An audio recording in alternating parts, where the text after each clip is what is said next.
Welcome to S6 TV Telugu news బులెటిన్ల ముందుగా headlines. Udaybhanu Chib అరెస్టుపై బీజేపీ ఆగ్రహం. రాహుల్ గాంధీపై గౌరవ్ భాటియా తీవ్ర ఆరోపణలు.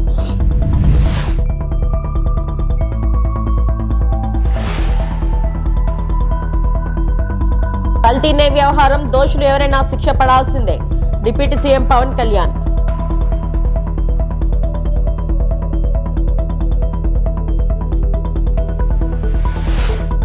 ప్రతి గిరిజన గూడానికి రోడ్డు అనుసంధానం. శాసనసభలో ప్రభుత్వ హామీ.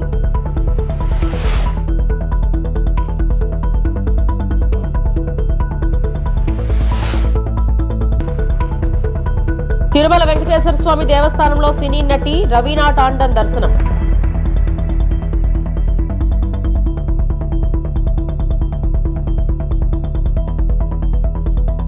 గత ప్రభుత్వం పనులకు రంగులు వేసి క్రెడిట్ తీసుకోవద్దు. మాజీ మంత్రి హరీష్ రావు.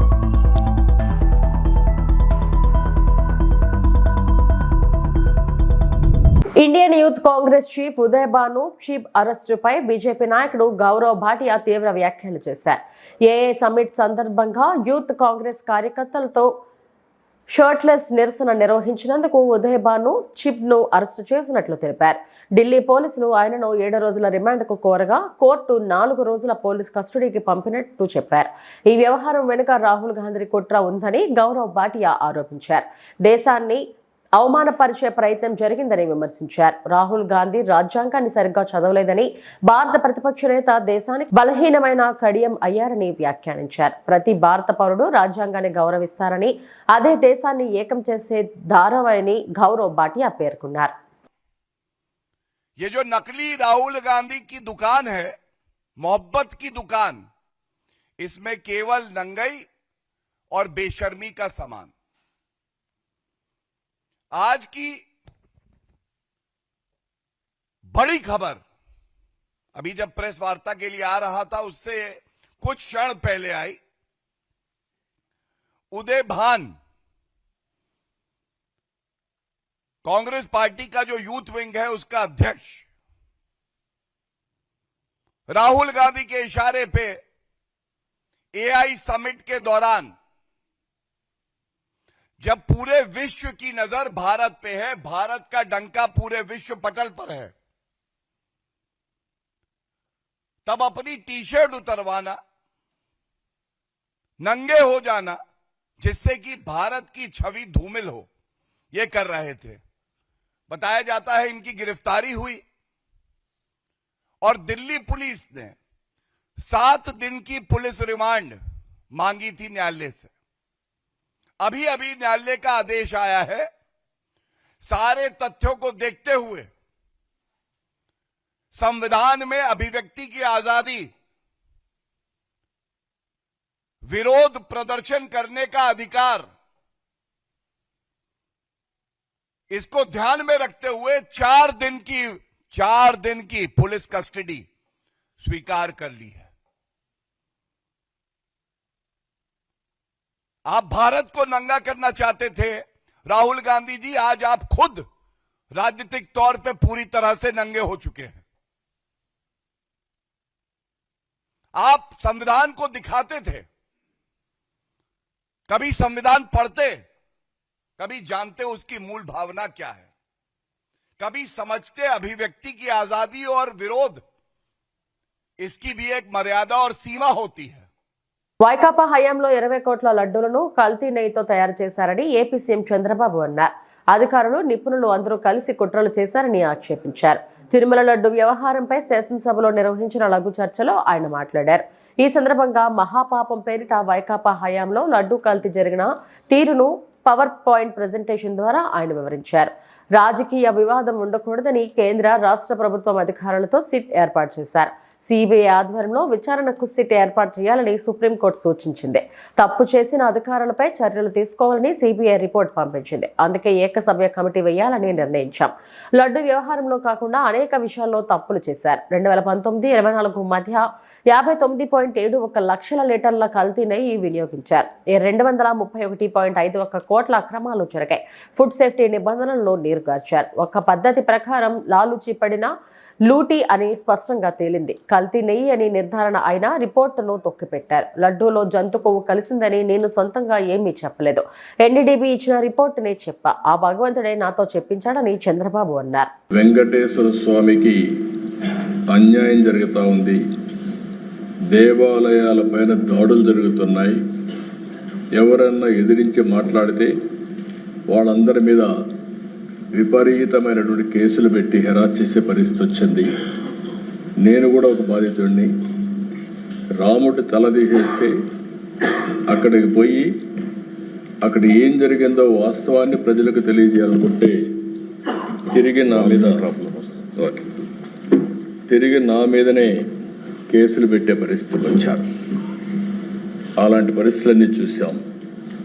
అందుకే నేను ముఖ్యమంత్రి అయిన తర్వాత మొట్టమొదటి సంతకం ఒక ప్రిన్సిపల్ సెక్రటరీని వేసుకోవాలి. అప్పుడే బిజినెస్ అంతా వాళ్ళు చేస్తారు. అది వేసిన తర్వాత రెండో సంతకం తిరుమల తిరుపతి దేవస్థానం ప్రక్షాళన కోసం ఈవోని నామినేట్ చేశాను. తద్వారా దీన్ని పూర్తిగా ముందు తీసుకుపోవడం కోసం ఆ రోజు శ్యామలరావు గారిని వేశాను. నేను అందుకే మహాపాపం అన్నాను. దీన్ని 59,71,000 కేజీలు ఈ యొక్క అడల్టరేషన్ జరిగింది. కల్తీ నెయ్యి వినియోగం చూస్తే 234,51,00,000 నిధులు ఖర్చు పెట్టారు. అదే కాకుండా ఆర్గనైజ్డ్ నేరంతో లడ్డు ప్రసాదం అపవిత్రం చేశారు. ల్యాబ్లకు కన్నుగప్పి టెండర్లు దక్కించుకొని, అంటే లీనియంట్వి లేకపోతే ఇది జరిగేది కాదు. 19-24 మధ్యకాలంలో మీరు ఒకసారి చూస్తే 20,01,00,000 లడ్డూలు కల్తీ నెయ్యితో తయారు చేశారు.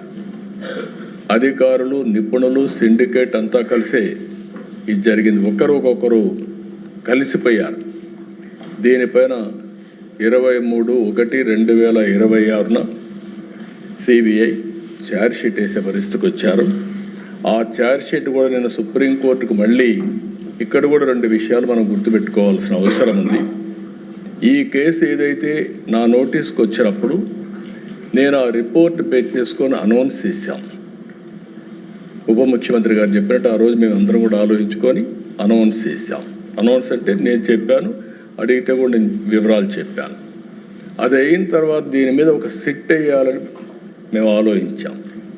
ఇలాంటివి పునరావృతం కాకుండా చేయడానికి ఒక సిట్ వేయాలని చెప్పి ఆలోచిస్తే దానిపైన ఛాలెంజెస్ సుప్రీంకోర్టు పోవడం, సుప్రీంకోర్టు దీని మీద అధ్యయనం చేసిన తర్వాత ఇది రాజకీయ కాంట్రవర్సీ ఉండకూడదనే ఉద్దేశంతో రాష్ట్ర ప్రభుత్వం, కేంద్ర ప్రభుత్వం అధికారులతో ఒక సిట్ ఒకటేసి సిబిఐ ఆధ్వర్యంలో ఎంక్వైరీ చేయమని ఒక సిట్ కాన్స్టిట్యూట్ చేసే పరిస్థితికి వచ్చారు. అంటే ఆ రోజు పోయింది కూడా అధ్యక్ష సుప్రీంకోర్టుకి వైఎస్ఆర్ కాంగ్రెస్ పార్టీ వెళ్ళారు. కల్తీ నెయ్యి వ్యవహారంలో దోషులు ఎవరైనా సరే శిక్ష పడాల్సిందేనని డిప్యూటీ సీఎం పవన్ కళ్యాణ్ అన్నారు. తిరుమల లడ్డు కల్తీ వ్యవహారంపై శాసనసభలో జరిగిన లఘు చర్చలో ఆయన మాట్లాడారు. కల్తీ నెయ్యిలో ఏ రసాయనాలు వాడారో ఆ పెరుమాళ్లకే తెలియాలన్నారు. జంతు సంబంధ రసాయనాలు ఉన్నాయని ఎన్డీడీబీ రిపోర్టు చెప్పింది. అది నెయ్యే కాదని సిబిఐ రిపోర్ట్ ఇచ్చింది. ఇది దర్శనానికి సంబంధించిన విషయం. సకల మతాలను గౌరవించడం ఈ దేశ సంస్కృతి.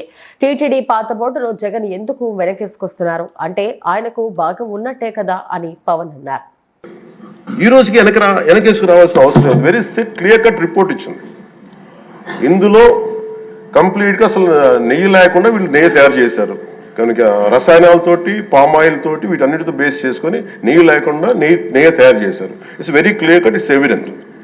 ఇప్పుడు ఎందుకు ఇంత డిస్కషన్ అవుతుంది అధ్యక్ష? మనందరం కూర్చోబెట్టి ఇంత సభా సమయాన్ని ప్రజలకు ఇవ్వాల్సింది కేవలం తిరుపతి లడ్డు గురించి ఎందుకు మాట్లాడాల్సి వస్తుందంటే, వాళ్ళు నిజంగా కనుక ఉప్పేసుకుని ఉంటే కల్తీ జరిగింది, దానికి తగ్గ లా ఏం కోర్స్ యాక్షన్ ఏం తీసుకోవాలో తీసేసుకుని అయిపోతుంటే దానికి ఎవరైతే పర్పెట్రేటర్స్ ఉన్నారో వాళ్ళకి ఆ శిక్షగా వెళ్ళిపోతారు. అలా కాకుండా అసలు ఆ నెయ్యిలో కల్తీ లేదు, యానిమల్ ఫ్యాట్ లేదు, రిపోర్ట్ ఇచ్చిన తర్వాత ఇవన్నీ. అందుకని ఈ సభ ఈరోజు ఇంతమంది మాట్లాడాల్సి వస్తుంది అధ్యక్ష. మాకు ఏమనిపించిందంటే అధ్యక్ష, దీన్ని క్యాబినెట్ మీటింగ్లో మా దృష్టికి తీసుకొచ్చింది మీకు తెలియజేస్తున్నాను మీ ద్వారా ప్రజలకి. సిబిఐ నేతృత్వంలోని ఈ స్పెషల్ ఇన్వెస్టిగేషన్ టీం ఆ నెయ్యి తయారీకి 1 లీటర్ పాలు కూడా వినియోగించలేదని చెప్పి చాలా ఖచ్చితంగా తేల్చింది. ఆ పామాయిల్లో రసాయనాలు కలిపి తయారు చేసినట్టు చెప్పింది. ఆ ఇతర రసాయనాలు ఏ మూలకాల నుంచి తయారయ్యాయో నిర్ధారణ చేసే సాంకేతికత, దానికై సంబంధించిన టెక్నాలజీ ఆ పర్టికులర్ మా వద్ద లేదనేది ఆ సిట్ తేల్చేసింది. ఈ కేసులో 36 మందిని నిందితులుగా తేల్చింది. శ్రీవారి ప్రసాదాన్ని అపవిత్రం చేసేందుకు ఒక ప్రణాళిక, ఒక ప్లాన్ ప్రకారం కుట్ర జరిగిందన్నట్టు సిట్ తెలియజేసింది. అలాగే దీనికి ముందు ఏం జరిగిందని చూస్తే, తమకి నచ్చిన సంస్థలకి నెయ్యి సరఫరా కాంట్రాక్టులు కట్టబెట్టేందుకు ప్రణాళిక ప్రకారం టెండర్ నిబంధనలు సవరించారు. నెయ్యి సరఫరాకి సంస్థకి ఉండాల్సిన కనీస వార్షిక టర్నోవర్ 250 కోట్ల నుంచి 150 కోట్లకు తగ్గించారు. రోజుకి 4 లక్షల లీటర్ల పాలు సేకరించాలన్న నిబంధనని తొలగించారు. డైరీ రంగంలో 3 ఏళ్ల అనుభవం ఉండాలన్న నియమాన్ని ఏడాది కుదించారు. రోజుకి 12 టన్నుల వెన్నెయ్య తేయాలన్న నిబంధనను కూడా 8 టన్నులుగా మార్చేశారు. అంటే ఒకరికి నెయ్యి కాంట్రాక్ట్ ఇవ్వాలంటే ఇన్ని నిబంధనల్ని తూట్లు పడిచారు. అది చేసిన తర్వాత మళ్ళీ సవరణ అనంతరం వీళ్ళు ఎంపిక చేసిన సంస్థలు 20-23 మధ్య నెయ్యి సరఫరా చేశాయి. నెయ్యి సరఫరా చేసిన సంస్థకు అందుకు కావాల్సిన కనీస అర్హతలు లేవని సిట్ ఛార్జ్ షీట్లో ఉంది అధ్యక్ష. వీరు నెయ్యి సరఫరా ఎంచుకున్న సంస్థలు బోలేబాబా అని కానీ దానికి అనుబంధ సంస్థలు మాల్గంగా, వైష్ణవి డైరీలు 1 లీటర్ కూడా నెయ్యిని పాల నుంచి తయారు చేయాలని స్పష్టంగా చెప్పారు. ఇది 1924 మధ్య 11 కోట్ల మంది భక్తులను శ్రీవారిని దర్శించుకుంటే ఆ కాలంలో మొత్తం 48 కోట్ల లడ్డు ప్రసాదాలు విక్రయం జరిగింది. దాంట్లో సుమారు 20 కోట్ల లడ్డూలు నకిలీ నెయ్యితో తయారయ్యాయని చెప్పి టీటీడీ రికార్డ్స్ తెలియజేస్తాం. ఆ 11 కోట్ల మందికి రసాయనాలతో నిండిన మన లడ్డూలు పంపించారు. అలాగే ఇందులో 1,00,000 లడ్డూలు కూడా అయోధ్య రామ మందిర ప్రారంభోత్సవానికి పంపిణీ చేశారు. ఏపీ రాష్ట్రంలోని ప్రతి గిరిజన గూడానికి రోడ్డు సౌకర్యం కల్పించేందుకు చర్యలు తీసుకుంటున్నట్టు ప్రభుత్వం శాసనసభలో వెల్లడించింది. అడవి తల్లి బాట కార్యక్రమం ద్వారా ఇప్పటికే అనేక గ్రామాలకు రోడ్లు నిర్మించినట్లు తెలిపింది. జనసేన సభ్యుడు కొనతాల రామకృష్ణ అడిగిన ప్రశ్నకు ఉప ముఖ్యమంత్రి తరపున మంత్రి నాదెండ్ల మనోహర్ సమాధానమిచ్చారు. కొరియా గ్రామాల సమస్య పరిష్కారానికి ప్రభుత్వం కృషి చేస్తున్నట్లు స్పష్టం చేశారు. ప్రత్యేకంగా గౌరవ ఉప ముఖ్యమంత్రి గారు పంచాయతీరాజ్ శాఖ చేపట్టిన తర్వాత అనేక సంస్కరణలు, ప్రజలకు ఉపయోగపడే విధంగా కొత్త ఆలోచనలు, వాటితో పాటు గిరిజన ప్రాంతాల్లో అడవి తల్లి బాట అనేది ప్రత్యేకంగా ఆయన చేపట్టారు అధ్యక్ష. వాటికి అనేక కోణాల నుంచి ఆలోచించి అంతిమంగా ఈ ప్రాంతాల్లో నివసిస్తున్న మన గిరిజనులు జాతి సంపదగా మనం భావించుకుని వారికి ప్రత్యేకంగా మనం అందించాల్సిన సౌకర్యాల గురించి ఫోకస్ చేస్తూ ఈ విధంగా పంచాయతీరాజ్ శాఖలో కొన్ని సంస్కరణలు తీసుకొచ్చారు అధ్యక్ష. మొదటి ప్రశ్నకు గౌరవ సభ్యులు రామకృష్ణ గారు అడిగిన దానికి ప్రధానమంత్రి జన్మన్, MGNREGS, అదేవిధంగా PRR ట్రైబల్ సబ్ ప్లాన్ గ్రాంట్ల కింద మంజూరు చేసిన పనులను అడవి తల్లి బాట కార్యక్రమం కింద చేపడుతున్నారు అధ్యక్ష. పంచాయతీరాజ్ శాఖ నిర్మించబోయే రోడ్ల మంజూరు వారీగా వివరాలు ఈ విధంగా నేను ఇప్పుడు చదువుతాను అధ్యక్ష. PM జన్మన్ కింద టోటల్ నెంబర్ ఆఫ్ రోడ్స్ 303, అందులో బ్రిడ్జెస్ వంతెనలు 33, ట్రైబల్ హ్యాబిటేషన్స్ 341, దాని లెంత్ 865.96 కిలోమీటర్ల అధ్యక్ష. దానికి శాంక్షన్ చేసిన అమౌంట్ 914,44 లక్షలు. అదేవిధంగా మహాత్మా గాంధీ NREGS పథకం కింద 81 రోడ్లు, వాటికి దాదాపు 106 ట్రైబల్ హ్యాబిటేషన్స్ కవర్ చేసుకునే విధంగా 156 కిలోమీటర్లు పొడవున్న ఈ రోడ్లకి 111 కోట్ల రూపాయల 9 లక్షల రూపాయలు శాంక్షన్ చేయడం జరిగింది అధ్యక్ష. PRR ట్రైబల్ సబ్ ప్లాన్ కింద 9 రోడ్లు, 19 హ్యాబిటేషన్స్ కవర్ అవుతాయి అధ్యక్ష. దీని లెంత్ సుమారు 48.85 కిలోమీటర్లు. దీనికి శాంక్షన్ అయిన అమౌంట్ 49,73 లక్షల అధ్యక్ష. మహాత్మా గాంధీ NREGS కింద ట్రైబల్ సబ్ ప్లాన్ కింద అడవి తల్లి బాట అనే కార్యక్రమం గౌరవ ఉప ముఖ్యమంత్రి గారు చేపట్టి ఆ ప్రాంతాల్లో ఎనలేని అభివృద్ధి తీసుకొచ్చి ప్రస్తుతానికి ఒక లక్ష్యంగా తీసుకుని 466 హ్యాబిటేషన్స్ కోసం 1,077 కోట్ల రూపాయలు వాళ్ళకి మంజూరై అక్కడ పనులు జరిగే విధంగా మన ప్రభుత్వం ప్రతిపాదించింది అధ్యక్ష. వరంగల్లో నిర్మాణంలో ఉన్న సూపర్ స్పెషాలిటీ ఆసుపత్రి పనుల పురోగతిని మాజీ మంత్రి హరీష్ రావు పరిశీలించారు. ఈ సందర్భంగా ఆయన కాంగ్రెస్ సర్కార్పై తీవ్ర విమర్శలు చేశారు. బీఆర్ఎస్ పోరాటంతోనే ప్రభుత్వంలో చలనం వచ్చిందని, గత బీఆర్ఎస్ ప్రభుత్వం నిర్మించిన ఆసుపత్రికి కేవలం రంగులు వేసి క్రెడిట్ తీసుకోవాలని చూస్తున్నారని అన్నారు. గత బీఆర్ఎస్ ప్రభుత్వం చేపట్టిన పనులను ప్రస్తుత కాంగ్రెస్ పార్టీ ప్రభుత్వం కొనసాగించడంలో విఫలమైందని విమర్శించారు. దేవాదుల ప్రాజెక్టును పూర్తి చేయడంలో నిర్లక్ష్యం చూపుతున్నారని, మంత్రులు ఎవరికి వచ్చినట్టు వారు డేటన్లు ప్రకటిస్తున్నారని ఆరోపించారు. ఇన్నిసార్లు వరంగల్కి వచ్చిండు రేవంత్ రెడ్డి, ఒక్కసారన్నా ఎంజీఎం విజిట్ చేసినవా? 2.5 ఏళ్లలో ఆరోగ్య మంత్రి ఎప్పుడన్నా ఎంజీఎం ఆసుపత్రులు అడుగు పెట్టిండా? పందికొక్కులకు ఎలుకలకు నిలయమైపోయింది ఎంజీఎం ఆసుపత్రి.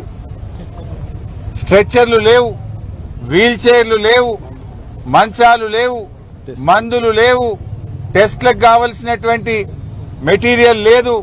మొత్తం కూడా ఇలా కుప్ప చేసింది. ఆనాడు సూపర్ స్పెషాలిటీ ఆసుపత్రిలో గుండెకు సంబంధించిన 250 శస్త్రచికిత్సల్ని బీఆర్ఎస్ ప్రభుత్వం ఉండగా చేసినాం. ఇప్పుడు ఏమైంది? సూపర్ స్పెషాలిటీ ఆసుపత్రిలో ఏడాది అద్దం కింద ఏసీలో నీళ్లు లీక్ అవుతున్నాయట. ఏసీలో నీళ్లు లీక్ అవుతున్నాయని థియేటర్ను మూసేసింది. ఏడాది అద్దమై గుండె శస్త్రచికిత్సలు వరంగల్లో ఆగిపోయినాయి. పేషెంట్లను హైదరాబాద్ పోండి అంటున్నారు, నిమ్స్కు పోండి అంటున్నారు. సగం మంది జనగామ ఆలేరు దాటే వరకే, భువనగిరి వరకే ప్రాణాలు పోతున్నాయి. అంబులెన్సులు వరంగల్కు వాపసు వస్తున్నాయి. ఇదా మీ ఉద్దారకం? మేము కట్టింది నడిపించే తెలివి కూడా లేదా మీకు? ఆనాడు బీఆర్ఎస్ సూపర్ స్పెషాలిటీ ఆసుపత్రిని పూర్తి చేసి కేత్ ల్యాబ్ను పెట్టి అన్ని రకాలుగా మీకు అప్పజెప్పిపోతే గా ఏసీ పైపుల నీళ్లు లీక్ అయితే మరమ్మతు చేసే తెలివి కూడా లేదా ఈ ప్రభుత్వానికి? ఏసీ పైపుల నీళ్లు లీక్ అవుతున్నాయని ఆపరేషన్ థియేటర్లు మూతబెట్టారా? క్యాత్ ల్యాబ్ను మూసేస్తారా? గుండెకు సంబంధించిన శస్త్రచికిత్సలు నిలిపివేస్తారా? ఇదేం నిర్వాహకం అని చెప్పి ఈ రోజు నేను ప్రశ్నిస్తా ఉన్నా. రాజమండ్రి కిమ్స్ హాస్పిటల్లో కల్తీపాల బాధితులను వైఎస్ఆర్సీపీ నేతలు విడుదల రజని, సీదిరి అప్పలరాజు, తానేటి వనిత, వేణుగోపాల్ కృష్ణ, మార్కాని భరత్, జక్కంపూడి రాజా, తలారి వెంకట్రావు, డాక్టర్ గూడూరు శ్రీనివాస్ పరామర్శించారు. అనంతరం మీడియాతో వైఎస్ఆర్సీపీ నేతలు మాట్లాడారు. జగన్మోహన్ రెడ్డి గారి తరపున వాళ్ళందరికీ కూడా భరోసా ఇవ్వడం కోసమే మేమందరూ కూడా రావటం జరిగింది. జరిగినటువంటి సంఘటన తరువాత జరిగినటువంటి పరిణామాలు కూడా మీకు అందరికీ కూడా విదితమే. ప్రభుత్వ స్పందన ఎంత నామమాత్రంగా ఉందో కూడా మన అందరం చూసాం. మీరు ఒకసారి గమనిస్తే ఈ రాష్ట్రంలో ఏ సంఘటన జరిగినా సరే, ఏ రకమైనటువంటి సంఘటన అయినా సరే, వాటర్ కంటామినేషన్ వచ్చి పిల్లలకు బాగలేదు, లేకపోతే ఎవరో చనిపోయారని, ఫుడ్ కంటామినేషన్ వచ్చి విలేజెస్ ఖాళీ అయిపోయే పరిస్థితి వచ్చి ప్రాణాలు పోయే పరిస్థితి వచ్చిందన్న, ఎక్కడైనా ఒక చిన్న తొక్కిసలాట జరిగి ప్రాణాలు పోయాయన్న వెంటనే ముఖ్యమంత్రి గారు ఒకటే మాట, 5 లక్షల ఎక్స్గ్రేషియా ఇస్తాం, మీరెవరు మాట్లాడదు. 10 లక్షల ఎక్స్గ్రేషియా ఇస్తాం, మీరెవరు మాట్లాడదు. ఇదేనా ప్రభుత్వం పని? ఈ ప్రభుత్వం వచ్చిన తర్వాత కల్తీకి జరిగినటువంటి సంఘటనలు నేను కొన్ని మీ నోటీసులు తీసుకొస్తా. ఈ ప్రభుత్వం 2024 జూన్లో కొలువు తీరింది. జూన్లో on the very next month 2024 జూలైలోనే మా శ్రీకాకుళం జిల్లా కేజీబీవి అంటే ఒక మహిళ గర్ల్స్ కి సంబంధించినటువంటి హాస్టల్ కేజీబీవి వాటర్ కంటామినేషన్ అని సుమారుగా ఒక 20 మంది పిల్లలు హాస్పిటలైజ్ అయ్యారు. అసలు అదే రోజు కానీ ప్రభుత్వం కళ్ళు తెచ్చుంటే, అదే రోజు కానీ ప్రభుత్వానికి నిజంగా చిత్తశుద్ధి ఉంటే హాస్టల్స్ లో వాటర్ కంటామినేషన్ ఏంటి, హాస్టల్స్ లో ఫుడ్ కంటామినేషన్ ఏంటి, గత 5 ఏళ్లు కూడా ఈ రకమైనటువంటి వార్తలు మనం ఎక్కడా చూడలేదు కదా జగన్మోహన్ రెడ్డి గారి హయాంలో అన్నటువంటి కనీస జ్ఞానం ఉండుంటే ఈ రోజు ఇలాంటి పరిస్థితులు వచ్చేవి కాదు. అనంతపురం జిల్లా కోర్టుకు 3వ బాంబు బెదిరింపు మెయిల్స్ వచ్చాయి. ఇటీవల కాలంలో గుర్తు తెలియని వ్యక్తుల పేర్లపై 2 సార్లు కోర్టుకు బాంబు బెదిరింపు జీమెయిల్స్ వచ్చాయి. ఇవాళ మరోమారు రమేజా, హుస్సేన్ పేరుపై మూడోసారి బాంబు బెదిరింపు మెయిల్స్ రావడంతో న్యాయవాదులు ఆందోళన వ్యక్తం చేశారు. బాంబు స్క్వాడ్ రెండో పట్టణ పోలీసులు కలిసి ఆయా పరిసర ప్రాంతాల్లో పరిశీలించారు. ఇవాళ 11:05 బాంబు పేలుతుందని, మధ్యాహ్నం ఇస్లామిక్ ప్రార్థనకు భంగం కలుగుతుందని, 15 RDX బాంబులను అమర్చబడినట్లు మెయిల్ ద్వారా పంపిన లేఖలో పేర్కొన్నారు. బాంబు బెదిరింపు మెయిల్స్ వ్యవహారంపై న్యాయవాదులు అసంతృప్తి వ్యక్తం చేస్తున్నారు. 3 సార్లు జిల్లా కోర్టుకు బెదిరింపు మెయిల్స్ వచ్చినా పోలీసులు మెయిల్స్ పంపిన వారిని ఎందుకు గుర్తించడం లేదని ప్రశ్నిస్తున్నారు. వెంటనే అజ్ఞాత వ్యక్తులను పట్టుకోవాలని డిమాండ్ చేస్తున్నారు.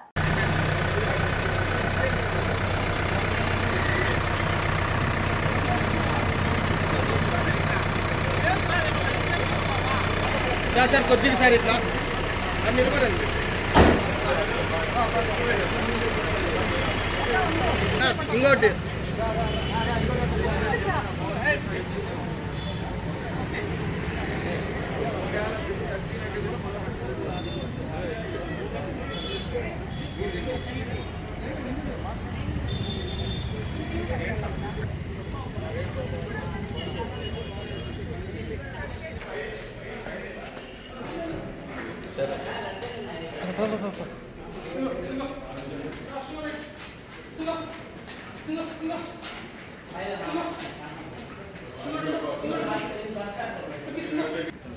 సింగో శబా సింగో బేటా వెరీ గుడ్ శబా సింగో సింగో సింగో సింగో వెరీ గుడ్ సింగో ఫిష్ సింగో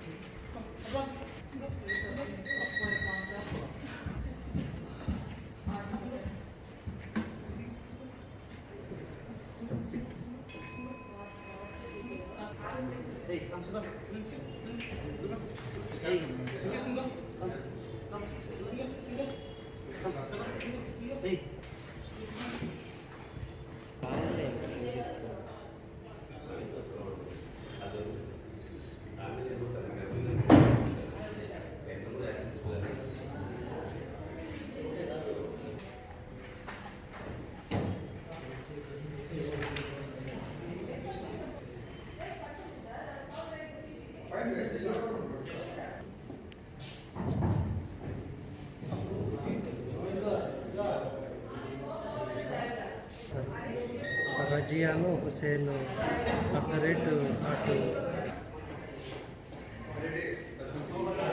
ఖమ్మం కలెక్టరేట్ ప్రాంతం వెలుగుమట్టల్లోని 62 ఎకరాల భూదాన్ భూముల్లో నివసిస్తున్న 2000 మందిని కొంతమంది కాంట్రాక్టర్ల ప్రయోజనం కోసం కాంగ్రెస్ ప్రభుత్వం అన్యాయంగా ఖాళీ చేస్తుందని, 15 సంవత్సరాల క్రితం భూదాన్ భూముల వాళ్లు పేదలకు పట్టాలు ఇచ్చారని, వాళ్లకు నివాసం ఉండటానికి హక్కు కూడా ఉందని, హైకోర్టు కూడా వాళ్ళకి పట్టాలు ఇచ్చిందని, పేదలను ఇబ్బంది పెట్టదని స్టే ఇచ్చి వాళ్లకు నీళ్లు, కరెంటు, స్కూల్ కూడా ఇవ్వండి హైకోర్టు ఆదేశాలు ఇచ్చిందంటూ ఇన్ని ఆదేశాలు ఉన్నప్పటికీ కాంగ్రెస్ ప్రభుత్వం ఏకపక్షంగా ఎందుకు పేదల కూలుస్తున్నారో అర్థం కావడం లేదని అడ్వకేట్ సుగుణారావు అన్నారు.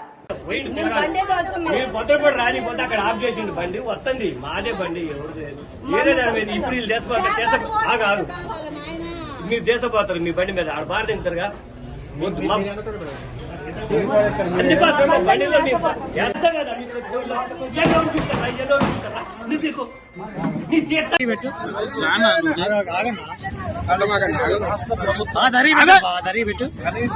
మధ్యలో పెట్టకు వెలుగుమట్ల గ్రామంలో సుమారు 2000 మంది ప్రజల గుడిసెల్ని ఎలాంటి కోర్టు ఆర్డర్ లేకుండా, ఎలాంటి ఆదేశాలు లేకుండా ఏకపక్షంగా కాంగ్రెస్ పార్టీ తన నమ్ముకున్నటువంటి కొంతమంది కాంట్రాక్టర్ల కోసం, వాళ్ళ ప్రయోజనం కోసం గుడిసెల్ని ఏకపక్షంగా రాజ్యాంగ విరుద్ధంగా కూల్చేస్తున్నారు. వెలుగుమట్ల గ్రామంలో భూదాన భూమి ఉంది. సుమారు 62 ఎకరాల భూదాన భూమి ఉంది. ఈ భూమిని సుమారు 14-15 సంవత్సరాల క్రితం పేదలు భూదాన బోర్డు ద్వారా పట్టాలు తెచ్చుకొని ఆ పట్టాలు రాజ్యాంగబద్ధంగా, చట్టబద్ధంగా వాళ్ళు నివాసం ఉంటున్నారు. వాళ్ళకి భూదాన బోర్డు వాళ్ళు పట్టాలు ఇచ్చిండ్రు. అదేవిధంగా హైకోర్టు వారు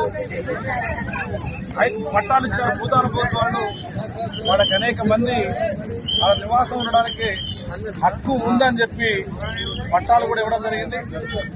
ఈ పట్టాలు ఇచ్చిన తర్వాత అనేక మంది వాళ్ళని ఇబ్బంది పెడతా ఉంటే, అనేక మంది ఆ భూమిని ఆక్రమించుకొని ఇబ్బంది పెడతా ఉంటే వాళ్ళు హైకోర్టుకి వెళ్లి హైకోర్టులో కూడా స్టే తెచ్చుకోవడం జరిగింది. హైకోర్టు వారు కూడా, గౌరవ తెలంగాణ హైకోర్టు వారు కూడా అక్కడ పేదలు ఉండవచ్చు, వాళ్ళని ఇబ్బంది పెట్టొద్దు, వాళ్ళు ఉండాలని చెప్పేసి హైకోర్టు వారు స్టే ఇచ్చారు, ఆదేశాలు ఇచ్చారు. రెవెన్యూ వాళ్ళు కానీ పోలీసు వారు కానీ ఎవరు కూడా జోక్యం చేసుకోవడానికి వీలు లేదు అని చెప్పి చాలా స్పష్టమైన ఆదేశాలు హైకోర్టు వాళ్ళు ఇచ్చారు. అంతేకాదు హైకోర్టులో వాళ్ళకి నీళ్లు ఇవ్వండి, కరెంట్ ఇవ్వండి, వాళ్ళ చీకట్లో మగ్గొద్దు, వాళ్ళ చిన్న పిల్లలు ఉన్నారు, వాళ్ళకి స్కూల్ ఏర్పాటు చేయండి, హాస్పిటల్ ఏర్పాటు చేయండి, కరెంట్ ఇవ్వండి, నీళ్లు ఇవ్వండి అని చెప్పేసి కూడా హైకోర్టు వాళ్ళు ఆదేశాలు ఇచ్చారు. అదేవిధంగా లోయర్ కోర్టు ఖమ్మం కోర్టు వారు కూడా వాళ్ళని గుడిసెలు తీసేయడం కోసం, ఇంటి తీసేయడం కోసం ప్రయత్నం చేస్తే ఆ ఇంటి తీసేయవద్దని చెప్పి ఇక్కడ లోకల్ కోర్టు వారు కూడా ఆదేశాలు ఇవ్వడం జరిగింది, ఇంజక్షన్ ఆర్డర్ ఇవ్వడం జరిగింది. ఆ తర్వాత స్టేటస్ కో ఎట్లుందో అట్లా ఉంచండి భూమిని, ఆ గుడిసెలు కానీ ఇండ్లు కానీ వాటిని కూల్చొద్దు, వాళ్ళని డిస్టర్బ్ చేయొద్దు, అవి ఎట్లుండగా అట్లా ఉంచండి అని చెప్పేసి కూడా లోయర్ కోర్టు ఖమ్మం కోర్టు గౌరవ పీడీఎం గారు ఆదేశాలు ఇవ్వడం జరిగింది. తిరుమల శ్రీవారిని సినీ నటి రవీనా టాండన్ దర్శించుకున్నారు. మంగళవారం వీఐపీ ప్రారంభ విరామ దర్శన సమయంలో ఆమె స్వామివారి సేవలో పాల్గొన్నారు. ఆమెకు టీటీడీ అధికారులు స్వాగతం పలికి దర్శన ఏర్పాట్లు చేశారు. దర్శనం అనంతరం రంగనాయకుల మండపంలో పండితులు ఆమెకు ఆశీర్వచనం చేసి స్వామివారి తీర్థ ప్రసాదాలను అందజేశారు.